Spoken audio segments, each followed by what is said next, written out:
If you're out on the road, feeling lonely and so cold, all you have to do is call my name. Hey guys, how's it going? It is I, the real Randy Chavez. I'm coming at you today with the last video of Earth 2 for a little while. I unfortunately did not listen to my body when it said to stop. I kept going. And any advice I can impart on you before I get through this very short video is do not work that much. Do not. So, moving on. Referral code and Patreon down below because you love me. Will this game be the next Bitcoin? I'm going to go out. Short answer would be I don't think so. But I do believe this game has an extraordinary opportunity to be able to be a legitimate cryptocurrency. Because not only do you have insane public interest, even though there's so few of us out there right now, we are causing waves. For the first time ever, I found someone that I did not tell about tell me about the game. They didn't even tell me about the game. They posted it independently, and my friend Dan tagged me in a Twitter feed about it. So this game is gaining traction, and this guy is a finance guy, invested in Tesla and a bunch of other stuff. His whole Twitter is finance. If I can, I'll try to link it down below. I don't remember where it is. And not only that does it have insane public interest, but these tiles, they have a limited number of them. And I don't think these tiles are going to be the cryptocurrency. They're going to make one, and they said they're going to basically make our credits equivalent to that of the cryptocurrency. So in a sense, it might be attached to the dollar, which is good because that's the world reserve currency. But at the same time, the dollar is something that can be devalued. And the point of a cryptocurrency is that, well, you shouldn't be able to devalue it. It should only be a finite amount. But if they're going to do one-to-one credits, like $1 equals one credit, which is what it is right now, and those credits equal a certain number of coin, whatever it is, whatever crypto is, Litecoin, Dogecoin, whatever, they're going to have issues when people try, like, oh, I'm going to put in $1,000, $10,000. Well, what does that do? Does that make it so that there's 10,000 additional coins in the float? Or is it going to be like, okay, well, there's a certain amount of these, not all of them are being used, so we can give you $10,000 worth of this, and then that'll make the price go up. I don't know. There's a lot to figure out. I'm sure the game developers are on it. This is something that I think is going to be very confusing. I'm excited for it because I guarantee I'm not that smart, even though I like to make you think that I know everything. I think that they're going to come out with something, and I'll be like, I didn't think of that. That's so amazing. I'm very, very excited for it. Armag Gellips says, someone sold 100 Class 1 U.S. tiles in Washington. Unsure if it's Washington State or Washington, D.C. $3,000 worth, because there was 30 of them. 30 times 100 is 3,000. Sold them for $2,700. He says people already think that's interruption brought to you by my girlfriend's cat. People already think it's expensive, and people are joking that the person should have bought smaller tile lots, which I don't think you can do yet. You can't break them up yet. Wondering if people are going to buy tiles once they're $100 plus per tile. Why would people do that? Why do you think, what do you think will be possible for one tile?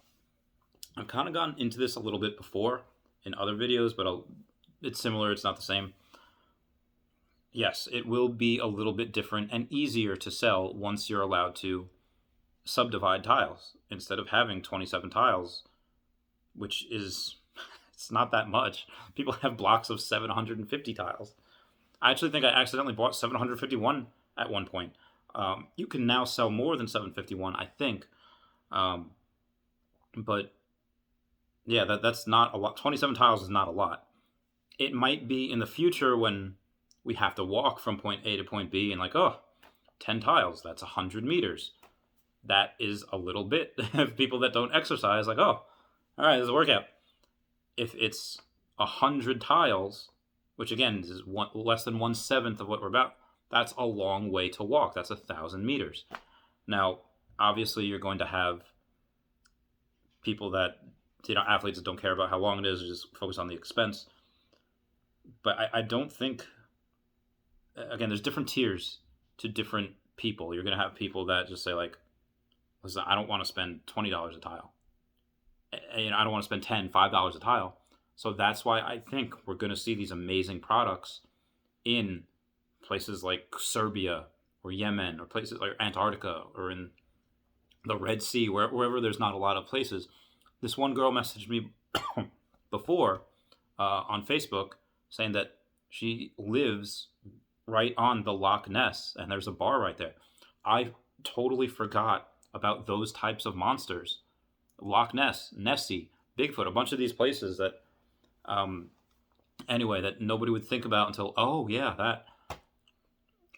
But at the same time, there's going to be people that be like, okay, it's $2,700. That's nothing.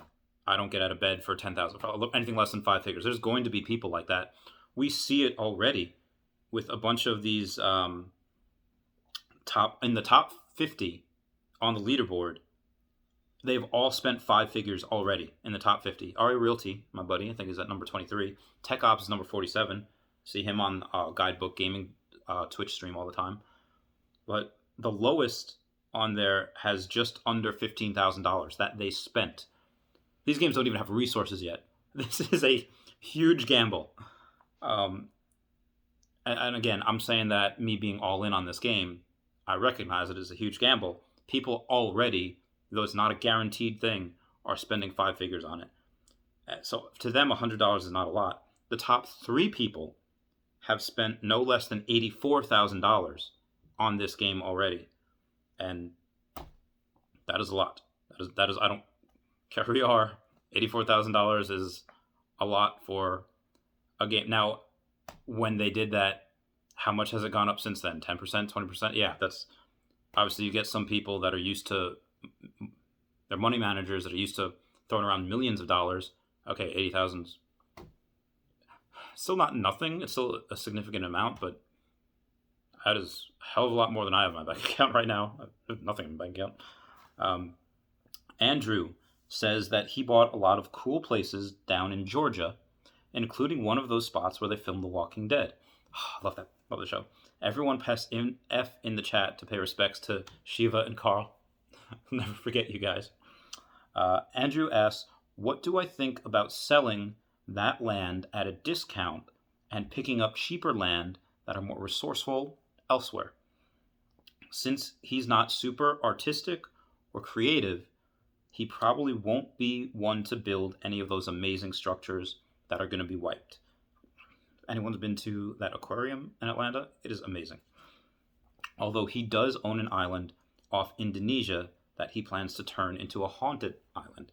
That is something that I am thoroughly excited to see, because that could be whatever you want. Again, it's off Indonesia, so it'll be its own haunted house thing, but there's going to be places. If anyone's seen Scooby-Doo on Zombie Island, there's going to be people recreating that island on the bayou where they got Jacques, the ferry driver, where they have Mona and Lisa. No, Ms. Lenoir and then Lisa.